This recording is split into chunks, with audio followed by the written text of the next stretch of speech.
Amado Deus, Pai querido, nós te glorificamos por esta manhã preciosa, este momento glorioso, em que poderíamos estar em tantas partes, ó Deus, em tantos lugares. E, ó Deus, há até caminhos que ao homem parecem ser bons, mas o final é caminho de morte. Senhor, nós amamos a Tua palavra e nela temos nos esforçado. E ela nos diz que vale mais um dia nos Teus átrios que em outras partes 1000. Preferiria estar à porta da casa do meu Deus do que habitar nas tendas da impiedade. Cremos nesta palavra. Aqui viemos, Senhor. Abençoa-nos, pois, pelo poder do nome do Senhor Jesus. Amém. Amém. Então, na nossa página 41,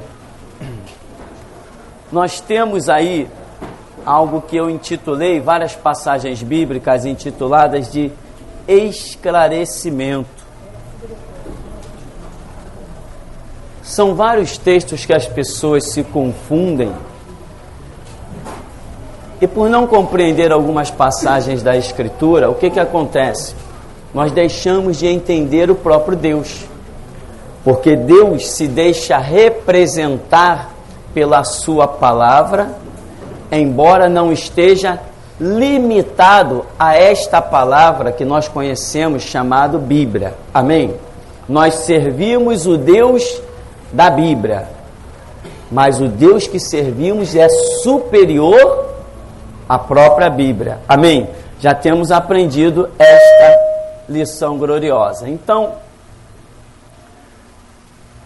na página 41, nós temos alguns textos interessantes. O primeiro deles é o de Gênesis, capítulo 1, que diz que no princípio criou Deus os céus e a terra. E a terra era sem forma e vazia. Algumas expressões dizem, algumas traduções bíblicas, e a terra era um caos. Sem forma e vazia, desordem, não tem nada definido, é um caos. A Bíblia de Jerusalém, uma versão bíblica que as gráficas criaram, chamada Bíblia de Jerusalém, diz: no princípio criou Deus os céus e a terra, e ora a terra tornou-se sem forma e vazia. Bem diferente. Uma coisa é dizer que Deus criou a terra sem forma e vazia, e outra coisa é dizer que Deus criou a terra e ela tornou-se sem forma e vazia. Duas coisas completamente diferentes. Nós conhecemos algo de Deus chamado onisciência. Se a igreja ao longo da história tivesse respeitado este atributo de Deus, a sua queda talvez não tivesse acontecido. O que é onisciência? Sabe tudo o que vai acontecer daqui a 1 segundo ou daqui a 1 milhão de anos. Para Deus é igual, porque a Bíblia diz: todas as coisas estão nuas e patentes diante dos olhos de Deus. Nuas quer dizer sem nenhuma cobertura, nada encoberto. A onisciência de Deus faz com que Ele saiba o que você vai pensar daqui a um dia ou daqui a 10 anos. Isto é onisciência, isto é divindade. E muitas vezes nós, seres humanos, queremos pegar a mente de Deus e limitar a nossa mente. Esse é um erro terrível que a igreja cometeu. Quando Deus te diz assim: vai para tal lugar e faz qualquer coisa que Ele mande fazer, Ele sabe tudo que vai acontecer naquele lugar. Ele já preparou tudo. Você só tem que andar na vontade de Deus e aguentar o que vem pela frente, porque nada vai te destruir. A onisciência dele te envia sabendo de todas as coisas. E Ele prepara todas as coisas. Esse atributo é o que nós queremos analisar um pouquinho nessa expressão quando diz: ora a terra era sem forma e vazia, estava sem forma e vazia. Vamos imaginar uma terra original quando Deus criou. Nesta primeira terra existiram os dinossauros, né? Que hoje se transformam em fósseis para extração do petróleo, essas coisas assim. Nesta primeira terra tinha substâncias que foram sedimentadas ao longo de milhões de anos e se transformaram em pedras preciosas como diamantes, né? A esmeralda e um monte de outras pedras que foram sedimentadas nesta primeira terra. O que aconteceu? Ela tornou-se sem forma e vazia. Ora, por que esta terra tornou-se sem forma e vazia? Alguma coisa aconteceu. Deus a criou sem forma e vazia? Não, porque Ele é onisciente. Ele não tinha um objetivo ao criar a terra. Se Ele é onisciente e tinha um propósito ao criar a terra, quando Ele disse haja, o que surgiu foi exatamente aquilo que Ele pensou e não necessitava de nenhum retoque, nenhuma recriação. Mas em Gênesis nós estamos vendo Deus não criar a terra, mas recriar a terra, não é isso? Ora, a terra tornou-se sem forma e vazia. Aí vem Deus e disse Deus, haja luz, haja separação, produz a terra e os seres viventes, espécie para cá, espécie para lá, água para cá, água para lá. Isso não é uma criação, isto é uma recriação, isto é uma reorganização da terra. Então nós temos aí um terceiro estágio na terra que hoje nós vivemos, uma terra recriada.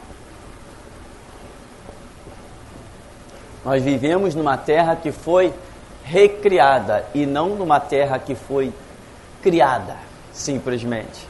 Agora, por que ela tornou-se sem forma e vazia? O que teria acontecido para que esta terra original, que ali existiam os dinossauros nunca existiram nesta terra recriada. Os dinossauros sempre existiram na terra criada. O fóssil, né, a descoberta das ossadas humanas mais antigas do homem, nem se comparam às mais recentes dos dinossauros. A diferença de um para o outro é inigualável. Nunca existiu homem e dinossauro, a não ser nesses desenhos animados maravilhosos, né, que o dinossauro está lá jogando ping-pong com as crianças, né, que é bravo. Então nunca existiu homem e dinossauro vivendo na mesma era, no mesmo tempo. Mamute, né? Você já viu a Era do Gelo? Mamute lá vivendo no tempo da humanidade. Mamute é um animal pré-histórico e é um animal que fez parte desta primeira terra. Então, os dinossauros nunca fizeram parte. Quando Deus disse, façamos o homem, todos esses elasmossauros, dinossauro, como é que é? As crianças que sabem esses nomes. Como é que é? Ornitorrinco, tiranossauro. Esses nomes nunca fizeram parte desta terra recriada desde que o homem foi posto nela. Esses nomes, essas monstruosidades, faziam parte da terra original. O homem, Deus primeiro criou a terra e a criação do homem, e foi muito tempo, um tempo incalculável para frente. Então, por que a terra tornou-se sem forma e vazia? Eu, particularmente, creio que aí foi a rebelião de Lúcifer. Diz a Bíblia que houve peleja, o dragão com seus anjos pelejou contra Miguel e os seus anjos. Aquela guerra tremenda, uma guerra com um contingente muito imenso, porque João, quando tem a visão lá de Apocalipse, diz que o número de cavaleiros que ele via, ouviu a falar, era de 200 vezes, né? 200 vezes 10 milhares. Ele menciona ali um número imenso. E a Bíblia diz que a rebelião de Lúcifer foi de quanto? 1/3. Então, isso aqui que João vê não é tudo, mas só imagina só 1/3 do que ele já viu. Agora imagina, os anjos numa guerra universal. A Terra sofreu uma influência, penso eu, amém? Penso eu, e ela veio a tornar-se sem forma e vazia. Morreram os dinossauros, explodiu coisa para tudo que é lado, acabou tudo que existia, por aí. Sem forma e vazia, penso eu, devido à rebelião de Lúcifer, que gerou um cataclisma em todo o universo. Claro que você vai ouvir muitas coisas, existe ainda hoje nos colégios uma coisa absurda chamada teoria do Big Bang, que o planeta Terra e o universo teria surgido de uma explosão. Só que até hoje eles não dizem o que explodiu. Se não existia nada, eu não sei o que explodiu. Então eles dizem que alguma coisa explodiu e os resíduos dessa explosão se transformaram nos planetas que assumiram uma determinada órbita cada um. Já pensou uma explosão gerar essa coisa tão certinha que é o universo? Só coisa mesmo de louco chamado professor e cientista, né? A coisa mais absurda que tem é essa teoria. E aí você vai lá, assiste no telecurso que passa na televisão, você assiste essas coisas ridículas, igual teoria de Darwin e evolução, né? Que o homem é originário do macaco. Eles realmente são. Eu não sou. Então, muitas coisas absurdas ainda existem por aí. Agora, biblicamente, nós temos aqui algo para confrontar com essa história de que Deus teria criado a terra sem forma e vazia, que é aí Isaías 45:18,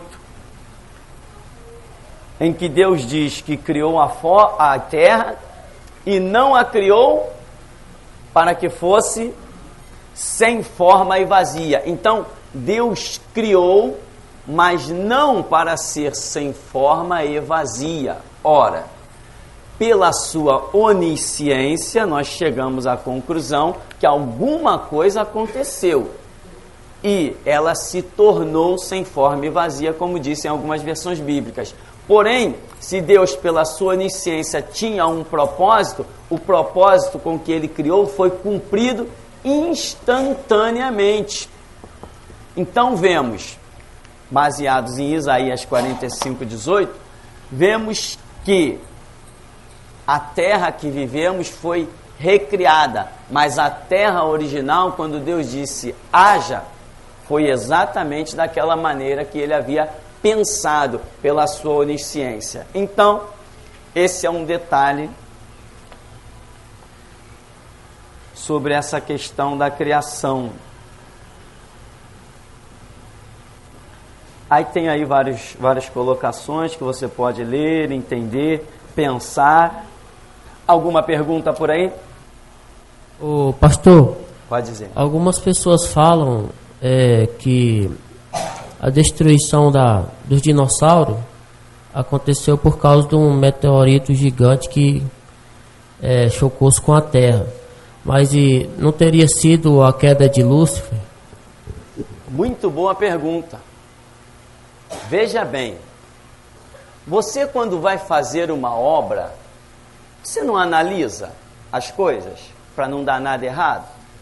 Na nossa obra aqui, nós vacilamos, não percebemos que passava uma viga atrás e nós tivemos, depois de comprar uma porta, tivemos que serrar ela e mandar tirar um pedaço. Por quê? Porque nós não temos a onisciência. Senão diz assim, não, eu tenho que mandar fazer essa porta já mais baixa, senão vou ter o trabalho de serrar. Eu não tenho a onisciência. Quando fomos abrir a porta bateu na viga e ninguém viu essa viga aqui. Falta de onisciência. Deus erraria? Porque tem onisciência. Aí vem os sábios. Eu Eu acho que nós vivemos dentro de uma sociedade que não falta é sábio, né? Só justifica a reencarnação eles serem tão sábios assim, né? Caramba, os camaradas devem ter morrido muitas vezes para ter tanta sabedoria. Aí vem dizer que a obra de Deus entrou em choque. Por quê? Porque Deus cria a Terra, Ele mesmo é o criador dos meteoros, dos planetas e de tudo. Depois vem um meteoro, obra da sua própria criação, e entra na rota da Terra e colide e causa um caos. Aí ele tem o trabalho de fazer tudo de novo. Cadê a onisciência dele? Foi para o espaço. Cadê a divindade dele? Não existe. Ele não foi capaz de analisar e nem de impedir que a sua obra entrasse em choque. Então, essa teoria, para quem quer dar aula, como se diz na gíria, né, encher linguiça, isso é uma maravilha. Mas para nós que conhecemos Deus, é outra história completamente diferente. Então, Deus não criaria um meteoro para sair da sua rota, né? Você vê aí que tem cometas que estão circulando no universo, né? O cometa de Halley, o que mais? Tem um monte por aí que de vez em quando a gente vê, eclipses e mais eclipses, e a coisa está sempre ali, presa, grudada no seu eixo, nada sai da sua rota. Quando pensam, os cientistas se desesperam, e vem um meteoro gigante em direção à Terra. Passa ele lá longe e nem olha para a gente, o meteoro, não é verdade? Então, a criação de Deus nunca entra em choque. Por quê? Porque a sua onisciência não permite. Mas na televisão é o que mais vemos, são esses absurdos. Aí passa uma cena lá que eu até assisti outro dia, passa uma cena de um meteoro gigante caindo na Terra, explodindo como uma bomba atômica e arrasando tudo que vinha pela frente. E aquilo vai devastando, matando animais, matando plantas, secando rios. Aquilo é absurdo, não tem sentido. Porque a criação de Deus entrando em choque é cancelar a sua onisciência. O senhor, no início falou, só apresentou 3 motos da Terra. O início, aquela parte que ela ficou em desordem, e depois a terceira parte que foi preparada para nós habitarmos. Será que essa segunda parte que o senhor falou está referente a Gênesis 1, 2? A terra, porém, estava sem forma, vazia, havia trevas sobre a face do abismo, e o Espírito de Deus pairava sobre as águas? Exatamente. Essa parte, né, essa segunda parte que a gente colocou aqui, é justamente representando essa situação de caos. Essa situação de caos em que a terra foi submetida, é justamente essa narrativa da Escritura. A terra tornou-se, dizem algumas versões, tornou-se sem forma e vazia. E Deus recriou a terra. Você vê em Gênesis, você não vê uma criação. Você vê uma recriação. Porque na onisciência de Deus, quando Deus determinou, haja o planeta, houve.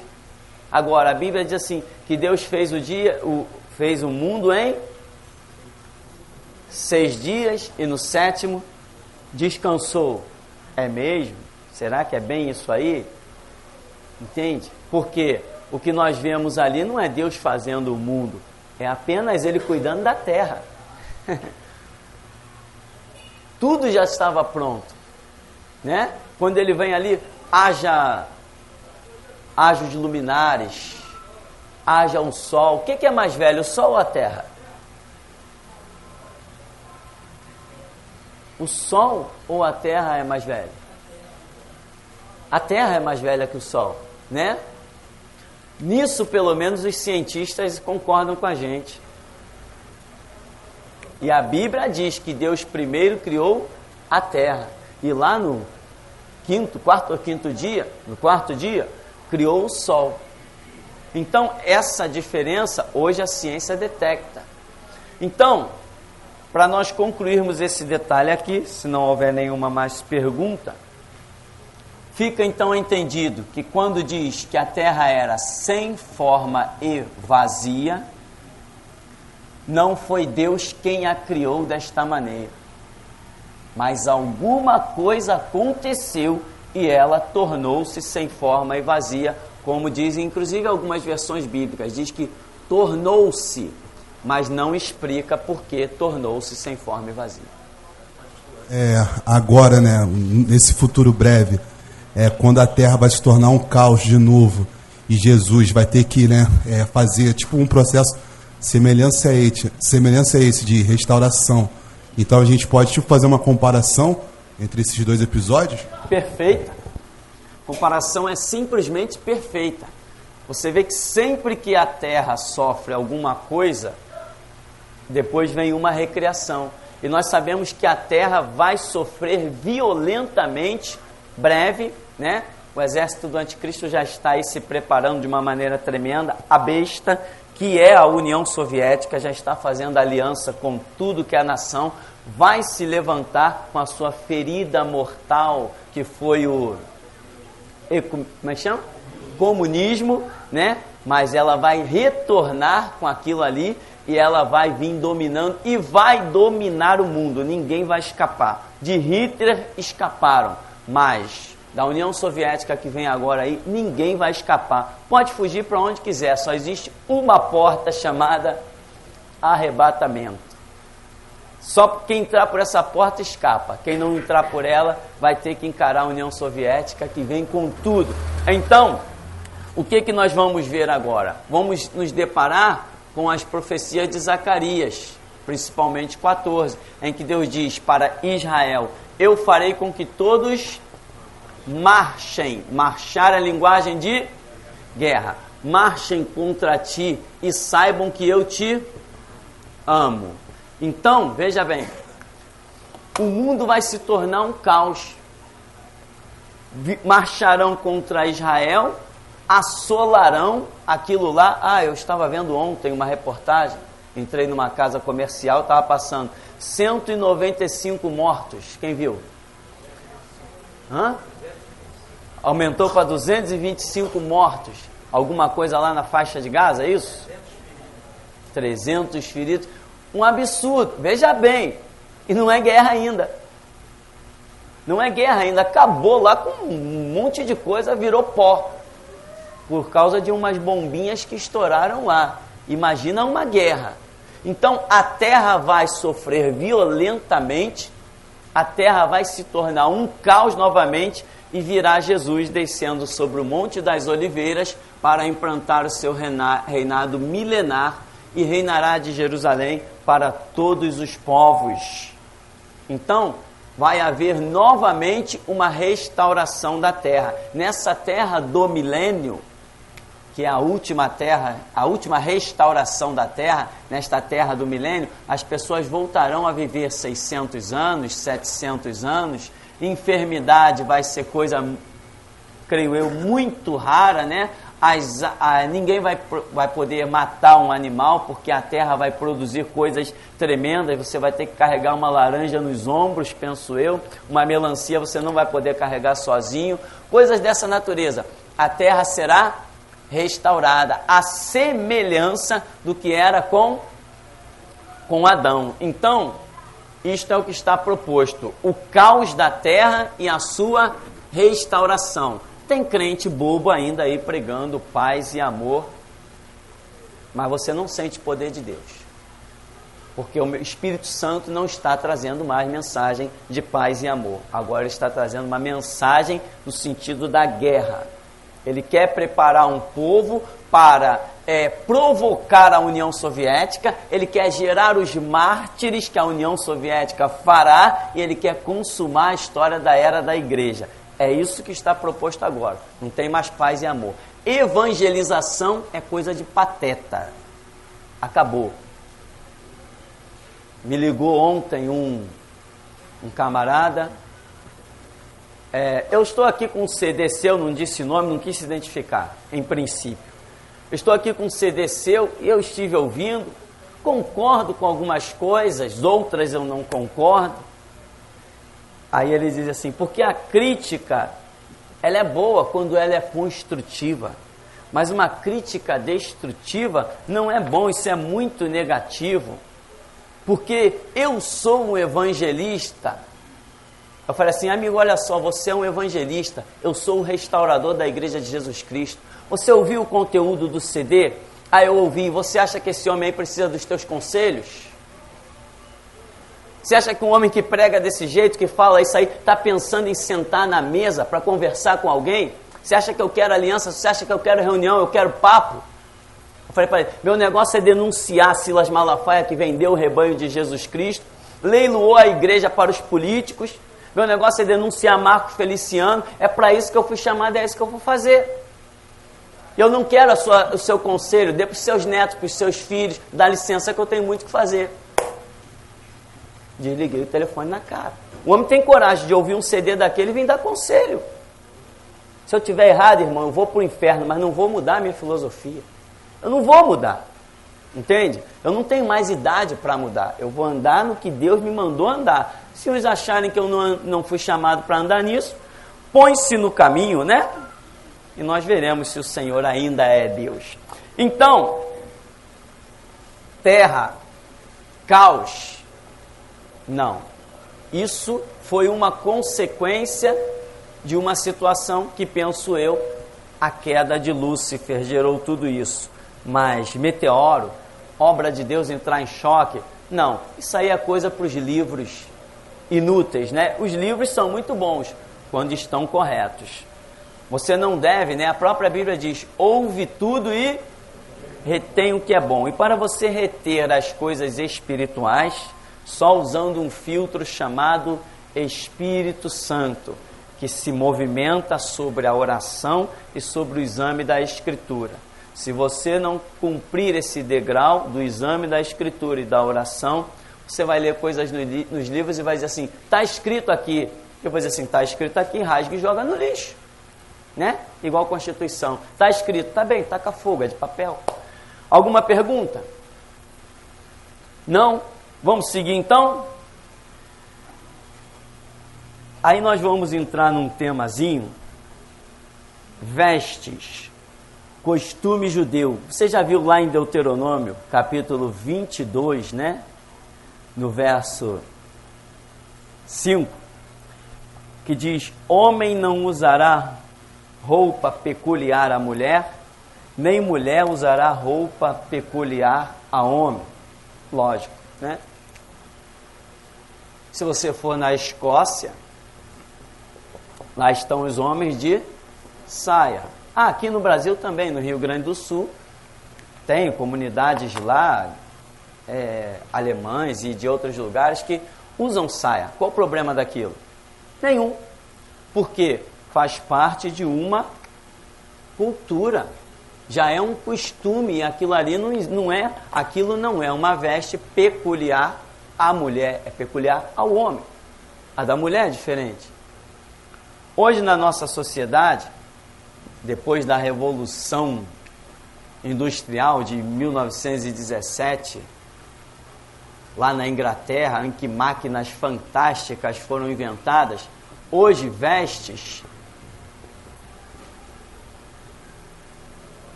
às vezes você não consegue nem definir o que é uma roupa de homem nem uma roupa de mulher.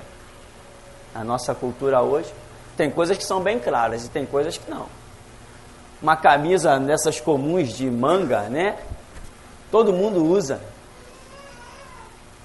Lá em Deuteronômio, quando Deus está dizendo que homem não usaria roupa de mulher e mulher não usaria roupa de homem, certas cores que hoje nós temos nem existiam. Cores, estou falando de cores. Cores que hoje nós temos naquela época nem existiam. Modelos, então, nem se fala. Modelo de roupa, nem se fala, meu. Essa palavra dada em Deuteronômio, ela é coisa de 6.000 anos atrás. Entende?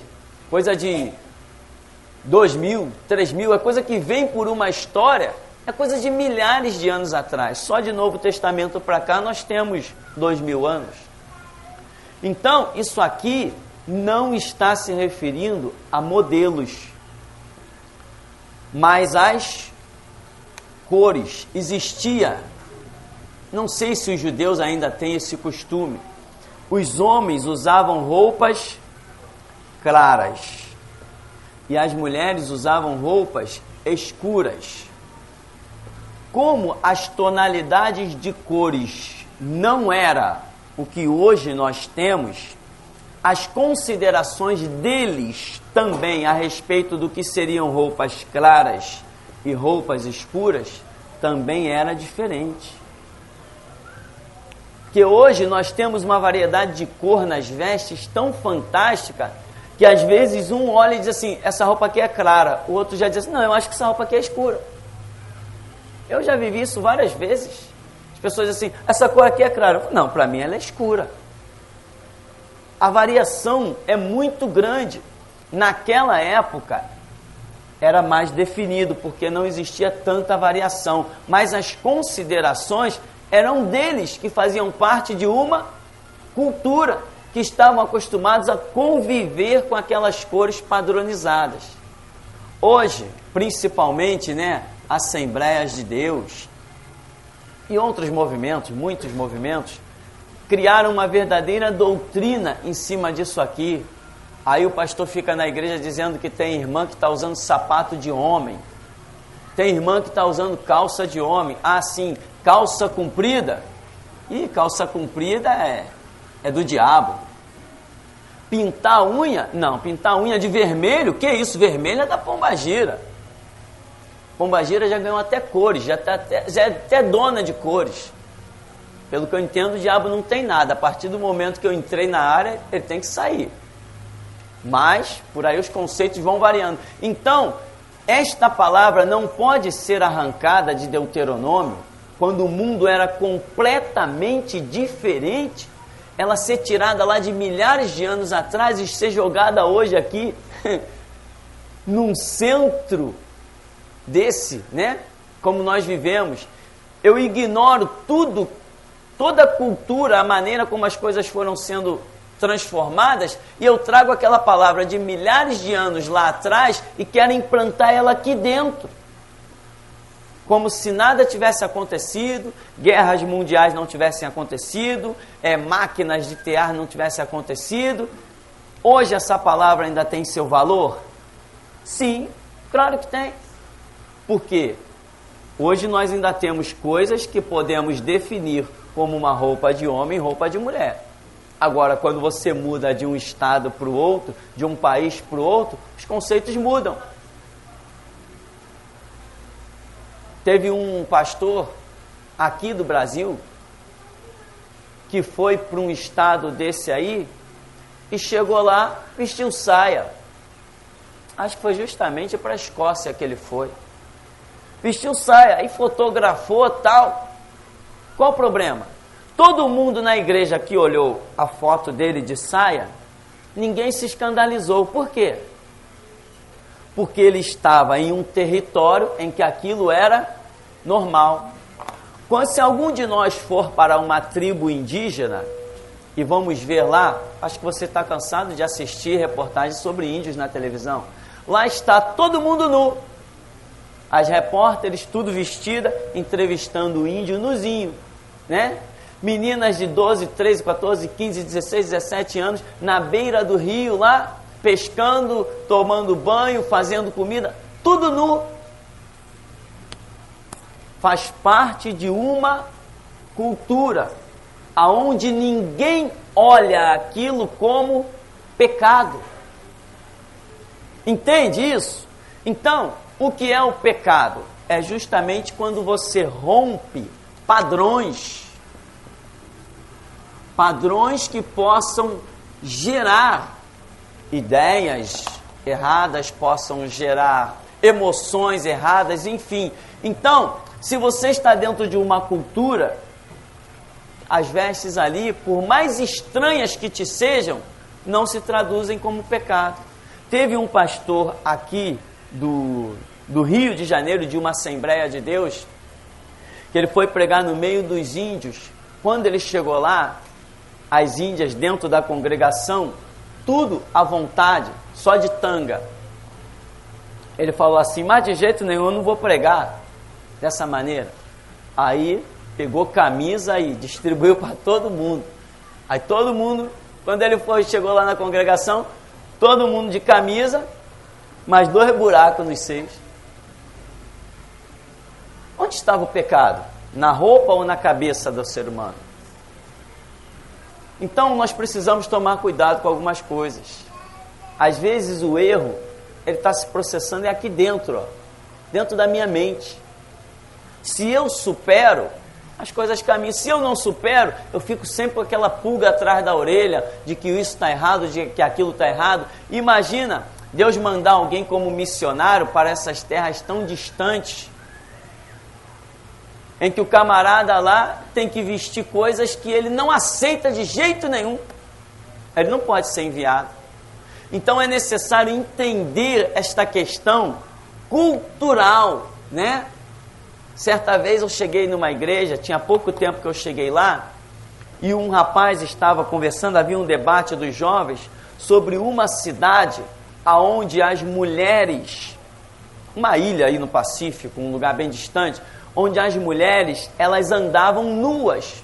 Não chegava a ser uma tribo indígena, mas andavam nuas. E um rapaz cogitou que ele indo pregar naquele lugar, que ele ia botar todo mundo vestido. Eu falei assim, é bom você não ir. É bom você não perder esse tempo. Uma cidade onde as pessoas andam nuas, umas tribos dessas aí do Pacífico, e aquilo para eles é completamente normal. Quando aparecia alguém vestido, o escândalo estava com quem estava vestido, não estava com quem estava nu. Então, é necessário entender certas coisas. Hoje, nós quando vemos aqueles campos de nudismo, não vemos por aí? Campo de nudismo, praia de nudismo. Eu particularmente acho ridículo. Por quê? Porque dentro da minha cabeça é ridículo. Não faz parte da minha cultura. Aquilo não entranhou em mim. Eu fui criado desde pequenininho aprendendo a usar roupa. Então, quando olha aquilo, eu digo, é ridículo. Isso a gente não tem o que fazer. É o que eu digo. Por quê? Porque eu estou vendo ali o camarada carioca, o paulista, todo mundo que foi criado do mesmo jeitinho que eu, e o camarada está querendo dar uma sei lá de o quê. Então, para mim é ridículo. Agora, é pecado? Não vou julgar, não estou aqui para julgar essa questão. Mas que eu acho ridículo, eu acho. Estou no meu direito de achar. Amém? Cada um vai achar o que quer. Entende? Agora, se eu chego numa tribo indígena, tá todo mundo nu, eu vou dizer o quê? Poxa, interessante, né? Todo mundo nu, ninguém entra na casa de ninguém, não tem estupro, ninguém canta a mulher do outro, né? As meninas estão lá, nenhumas são violentadas, ninguém está de olho na menina lá. Impressionante. Eu acho isso impressionante. Eu vi um índio sendo entrevistado e a repórter dizia assim para ele: olha, nas cidades grandes vocês são chamados de selvagem. O que você acha desse título? Aí ele falou assim: nós somos selvagens? Onde é que estão as estatísticas dos estupros? Onde é que tem as casas saqueadas? Onde é que está a pedofilia? Usou outra palavra, né? Aqui na nossa tribo não tem nada disso. E não tinha mesmo. Então a questão cultural, irmão, tem que ser entendida. Hoje, quando as igrejas trazem essa questão cultural de 3, 4 mil anos atrás e querem jogar dentro da nossa cidade, eles estão cometendo um erro grave, sério, e que só vai servir para fechar as portas do reino para muita gente. Aqui em cima tem uma Assembleia de Deus e eu conheci muita gente que dizia, eu sou nascido e criado aqui neste endereço, eu conheci muita gente que dizia: poxa, eu queria tanto ir na igreja, mas eu sei que se eu chegar ali com a roupa que eu tenho, não vão me deixar entrar. E não deixava mesmo. porque eu vi diáconos na porta não deixar pessoas entrarem. Senhoras que chegaram lá, né, de bermuda, bermudão, chamado bermudão. O que a senhora quer? Não, queria entrar na igreja, assistir o culto. Não, a senhora vai em casa, troca a sua roupa, bota uma saia, depois volta, né? Agora que entrou o G12, eles liberaram tudo. O que era pecado agora é santo, é uma glória, é uma maravilha, porque está todo mundo na emoção do G12, né? Eu vejo passar aí mulher de pastor de mini saia, mulher de pastor de decote, né? Agora extrapolaram. Só porque o G12 entrou. Só porque o G12 entrou. Mas antes estavam fechando as portas ao reino de Deus. Agora que já foram expulsos do reino de Deus, estão querendo dar uma de social. Certa vez eu fui ali numa praia chamada Paquetá. Você conhece essa praia? Eu vi uma cena que eu fiquei escandalizado. O que eu vi? Alguém nu? Não vi. Eu vi alguém muito vestido, né? Crentes, vestidos de saia jeans até os pés, calça jeans, camisa de manga. O camarada foi para a praia com uma camisa de manga, faltou pouco, tá com gravata. Aí foi para a praia para entrar um pouquinho na água, arregaçou a bainha da calça, molhou os pezinhos ali e com aquela camisa de manga comprida. Com quem estava o escândalo? Dentro da nossa cultura, aonde estava o escândalo? Com os banhistas que estavam de sunga, mergulhando, nadando, ou com o crente? Aí não, eu sou santo. Santo de onde? Vou canonizar esse camarada. Santo? Não, conversa fiada. Nós temos que entender as coisas, tá? Você tem as suas considerações, eu tenho as minhas, né? Eu tenho aqui, por exemplo, na igreja, eu não crio regras, eu exijo um pouco mais daqueles que estão à frente, exijo sim, né? Por exemplo, eu não quero uma pessoa que faz parte do ministério aqui na frente essas roupas extravagantes. Por exemplo, uma irmã que faz parte do ministério que chegue à frente da igreja, mini saia. O que eu tenho contra a mini saia? Não tenho nada contra a mini saia, mas aqui na frente não vem. Entendeu? Cada um tem que conduzir a coisa dentro daquilo que acha certo. Eu acho certo. Então, quando Jesus não se manifesta em certas coisas, eu procuro levar adiante a boa intenção do meu coração, as minhas melhores críticas, diminuir os escândalos, porque cada cabeça é uma sentença. Então, o que eu tenho contra a mini saia? Eu não tenho nada contra a mini saia, mas aqui na frente do ministério você nunca verá ninguém de mini saia. Mas eu vou passar por qualquer irmã no meio da rua, paz do Senhor, irmã, paz do Senhor, pode estar de mini saia, pode estar como for, não tem nenhuma restrição, mas aqui dentro é outra história completamente diferente. No meu parecer, foi com essa cabeça que Jesus me chamou. Enquanto ele não trocar ela, vou ter que andar com ela. Amém? Alguma pergunta aí, alguma colocação, alguma experiência? Gostaria que o senhor repetisse essa questão do padrão, dos padrões de costume, eles gerarem um pecado, assim. Essa questão de uma mudança nos padrões de costume acaba gerando um pecado mesmo, uma violação na lei de Deus. Eu queria que o senhor explicasse melhor essa questão que eu não peguei. Sim, porque quando existe um padrão, a quebra do padrão é que gera o escândalo. Você acha que Jesus está preocupado que uma tribo de índio está sem roupa? Se ninguém está esquentando com aquilo, não tem escândalo naquilo, ele não está preocupado. Entende? Porque mesmo sem roupa, o índio pode ser cheio do Espírito Santo, curar enfermo e expulsar demônio. Agora, vamos pegar um grupo aqui da nossa cidade, vamos tirar a roupa e vamos andar na rua. A polícia até prende a gente. Isso se ninguém nos apedrejar. Por quê? Por que então o camarada pode ficar nu na tribo indígena e não pode ficar nu no centro da cidade do Rio de Janeiro? Que diferença tem? A diferença é o peso da cultura. Entende, irmão? Então, um padrão, você você tem que quebrar um padrão quando realmente existe na Escritura um mandamento explícito, claro, óbvio, entendeu? Em que esteja sendo transgredido. Hoje na nossa sociedade nós temos vários padrões católicos que precisam ser combatidos e quebrados, porque fazem parte de uma doutrina satânica. Temos vários. Agora, certas coisas, meu irmão, nós temos que levar para o lado do bom senso, entendeu? Porque senão você... E sobretudo oração, né? Oração. Senhor, como é que eu me conduzo? Como é que eu faço? Como é que eu não faço? Procure. Agora, observe sempre quando você chegar num lugar, um padrão.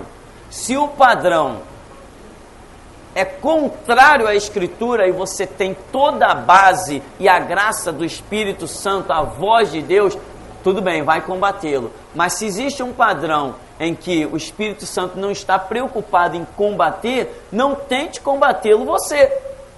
Esse que é o perigo. Pastor, é interessante que na Bíblia fala muito de nações, tribos, línguas e raça. Ou seja, não fazendo exceção de ninguém, já incluindo esses costumes. Isso aí é fantástico também, porque qual é o conceito que nós temos, né? Quando a Bíblia diz que Jesus Cristo, com o seu sangue, comprou para si povos de todas as tribos, né? Línguas, raças, nações. Amém? Observa a grande diferença entre uma tribo e uma nação. O conceito é completamente diferente de uma tribo para uma nação. E por que ele frisa línguas?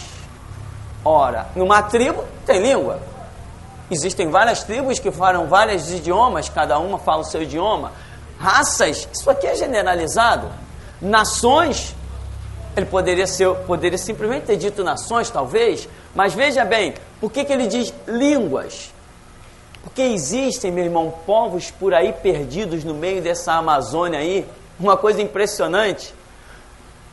Uma reportagem, há anos atrás eu assisti, que o camarada passou sobrevoando a Amazônia de helicóptero, e lá tinha um povo que não tinha contato, nunca teve contato com essa civilização chamada moderna que nós temos. Impressionante! Não tinha acesso àquele povo, a não ser que descesse de paraquedas. Lá na Amazônia, a coisa era rodeada de floresta fechada, só deu para filmar de longe, pelo helicóptero, por cima das árvores. Ninguém tinha contato com aquela tribo e ninguém tinha acesso a ela. Não tinha rio que chegasse até lá, direto, não tinha estrada, não tinha nada. Então, mas lá, eles tinham o idioma deles. Não eram ainda considerados lá, sei lá, ou uma tribo, ou uma nação, mas línguas. Isso aqui, nosso irmão falou, é importantíssimo para você ver a diversificação que Jesus alcança as pessoas. Isso aqui pode estar representando as muitas culturas. Nas nações mais organizadas, vamos dizer assim, Brasil, as grandes capitais, existem conceitos culturais fundamentados, mas dentro de uma tribo os conceitos são outros. Eu sempre conto aqui a experiência de uma missionária que esteve no Oceano Pacífico e chegou num lugar onde o idioma era chamado crioulo. Quem já ouviu esse idioma? Crioulo. Ninguém nunca ouviu isso. Ela chegou lá, achou um povo, de uma maneira tremenda, ela descobriu aquilo lá no mapa, falou, eu quero chegar aqui. Buscou, Deus levou ela dentro daquela ilha, no Pacífico, enfrentou uma série de situações e lá pregou o evangelho, foi uma glória, teve as suas experiências, mas tinha lá um povinho que ninguém estava se importando com ele, nunca o evangelho ia chegar lá. Ela chegou lá, traduziu o Novo Testamento para aquele idioma, fez coisas tremendas, fez uma obra maravilhosa. Agora, não mexeu em nada na cultura deles. Lá eles andavam nus, semelhante a índios, e assim viviam. Então, isso aqui está revelando também uma diversificação cultural muito grande. Antes de mexer numa cultura, certifique-se que Deus te deu a direção para mexer. Pastor, então a gente pode dizer assim, né, que é como se Deus ele tivesse respeito pelos fatores culturais, porque, por exemplo, desde lá da Torre de Babel, quando ele espalhou os homens sobre a terra, ele já sabia que os que iriam para a Europa iriam passar frio, teriam que ter roupas de acordo com o frio. E aqueles, por exemplo, que foram para a África, teriam que se vestir de acordo com o clima, né, quente da África. Então ele mesmo já sabia que esses fatores não iriam impedir até a forma que ele iria lá resgatar também esses povos. Porque, por exemplo, na Índia tem aquela questão de mulheres usarem colares lá. Esse fator, né, em nada, né, implica um pecado nela, mas o que implica o pecado lá é da adoração ao rato, por exemplo. Aí então já é um fator espiritual, não é mais o cultural. E até interessante, até aquele livro, O Fator Melquisedeque, que lá o autor está explicando justamente esse contexto de diversos tipos de cultura espalhada pelo mundo e a maneira que Deus se manifestou a elas de acordo com a cultura delas. E o que impressiona muita gente que não tem esse conhecimento. Fantástico. Essa é uma colocação brilhante, né? Você vê que hoje no Brasil você pega homens de Deus que dizem assim: homem de Deus se veste de terno e gravata. No Brasil, terno e gravata? 35, 40 graus nas costas. Você vê o camarada de terno e gravata. Mas o terno não é uma coisa originária do Brasil. O terno é da Europa, país frio. É totalmente diferente. Usar uma gravata apertadinha aqui em cima é joia. Lá no Rio Grande do Sul, maior frio, você tá joia, tá protegido, tá legal. Ou então lá na Europa, onde a coisa foi inventada. Agora aqui, Rio de Janeiro, gravata? Não. Enquanto o ar-condicionado estiver dando 25 graus, tá tranquilo. Precisou sair na rua, aí o camarada vai na rua 10 minutos e volta todo encharcado. Num verão desse. Então, quer dizer, essa maneira de Deus alcançar cada um dentro da sua cultura, ele tem como. E esse livro, Fator Melquisedeque, quem não leu, pode se esforçar, porque vale a pena. É super interessante as experiências que o camarada tem nesse livro, Fator Melquisedeque. Então, irmão, tá no sul, a roupa é uma. Tá no nordeste, a roupa é outra, ou não é? A roupa lá do nordeste é a mesma que aqui do Rio Grande do Sul? Eu acho que não. E no Rio de Janeiro, é a mesma? Não. Lá na Europa é uma coisa. E na África? E o cabelo? Até o tipo de cabelo da pessoa, de acordo com onde ela nasce, código genético, tudo é diferente. Aí tem gente que diz assim: irmão, não pode cortar o cabelo. Se for uma africana, como é que fica? Vai deixar o cabelo crescer até onde? Até dar brilho na lua? Né? Por que estou usando essa expressão? Porque tem cabelo que cresce para baixo e tem cabelo que cresce para cima. E hoje, mas tem um salão aí, né? Tem, mas naquele tempo não tinha. Hoje uma pessoa consegue. Teve um camarada, Michael Jackson, o cabelo daquele camarada, você já viu quando ele era criança? O cabelo dele? E hoje? É mais liso do que o de qualquer um. Quanto que ele gastou naquele cabelo? Mais do que o valor da nossa residência aqui, tudo junto. Está entendendo? Qual é a cor de Michael Jackson? Quando ele nasceu, ele era negro. E hoje? Ninguém sabe. O dinheiro mudou. Então, uma coisa é o que você pode fazer e outra coisa é o que você realmente é. Deus não vai trabalhar nessa questão cultural pelo que você pode fazer ou pode mudar, é pelo que você é. Porque se vincular a questão a dinheiro complica. Então, deixa, irmão.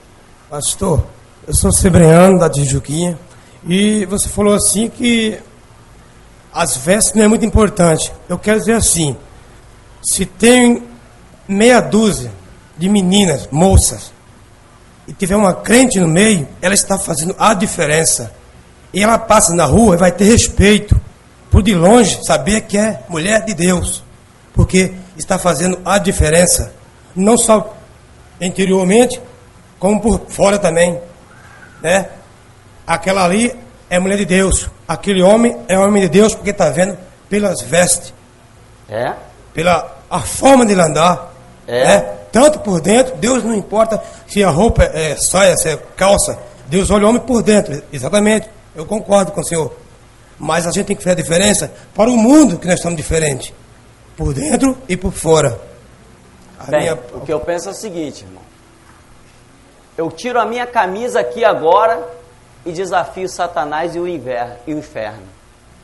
E tem pastores engravatados, de terno e gravata, que se chegar perto do diabo apanha, como eu já vi. Então veja bem, uma pessoa não é homem de Deus pelo que veste. Nem uma mulher é mulher de Deus pelo que veste. Esse conceito não existe, porque Jesus não vestia nada diferente, ele vestia igual a todo mundo. Quando foram trair Jesus, Judas teve que chegar pertinho e dar um beijo nele, porque as vestes dele eram igual, o cabelo era igual, tudo nele era igual a todo mundo. O que era diferente, quando ele abria a boca, as pessoas diziam, ninguém fala como ele. Esse é esse aí, ó, ninguém fala como esse camarada aí, esse aí é o tal. Com palavras, ele mobilizava uma massa, ele revolucionava o mundo. Jesus nunca pegou numa espada. Jesus nunca vestiu-se diferente e tinha como fazer isso. Então, nós não consideramos homem de Deus nem mulher de Deus pelo que veste, mas pelo que fala. Jesus não diz assim, não, ó, veste isso ou aquilo e eu te encherei. Não, abre a tua boca e eu cá encherei. Efésios lá, 6,17 vai dizer, a espada do Espírito que é a palavra de Deus. Então, nós temos aprendido a andar com a palavra, não com veste, entende? Então, eu vou na praia se eu quiser, eu tiro camisa, eu jogo futebol, eu uso sunga, eu uso short, eu uso havaiana. E, meu irmão, ai do diabo se ele aparecer na minha frente. As pessoas, quando me veem passar, elas não dizem que eu sou um crente. Mas se eu abrir a minha boca, todo mundo vê que eu sou diferente. Então, o nosso conceito de cristianismo, que eu entendo, é esse. Não de ser diferente no que veste. Porque eu conheço pastores de tudo que é dentro. Eu conheço um camarada que se veste muito bem, chamado Edir Macedo, a caminho do inferno. Eu conheço pastores assembleanos, como Silas Malafaia, não por o irmão ser da Assembleia, tá? É por ser uma questão de referencial. Eu conheço pastor como Silas Malafaia, que se veste muito bem. Todo mundo que olhar para ele diz, lá vai um homem de Deus. No entanto, é um vendedor da igreja para os políticos. Eu conheço um homem que se veste muito bem, chamado Marco Feliciano. Todo mundo, quando vê aquele camarada aparecer, diz um homem de Deus. Mas quando ele termina os seus shows, está entregando a igreja para os políticos. Entende? Então, um homem de Deus, ele não é pelo que ele veste, ele é pelo que ele fala, né? Jesus falou, aquele que me confessar diante dos homens, o confessarei diante do meu Pai que está no céu. Esse é o entendimento que nós temos aqui. E olha, eu tenho 20 anos de evangelho, numa caminhada ininterrupta. E o Deus, né, que eu sirvo, nunca me mandou considerar ninguém pela veste. Nesse lugar, o que já entrou de pastor engravatado, e Deus falou assim, tá vendo ali? É banco, é bonito por fora, mas por dentro, sepulcro caiado. Então, nossa visão aqui é considerar somente quando abre a boca. Se é homem de Deus, faz uma oração aí que eu quero ver. Se é homem de Deus, prega aí que eu quero ver. Se é homem de Deus, fala das coisas espirituais, fala da Bíblia. Porque eu conheço, e olha, eu conheço muita gente de terno e gravata que não pode abrir a boca. Se abrir a boca, todo mundo vê que não é crente. Mas por fora, lá na presença da igreja, com os títulos, diácono, não sei o quê, é tudo muito bonito. Então, nós vamos dar uma paradinha rapidinho para a gente tomar um café e já já a gente volta aí.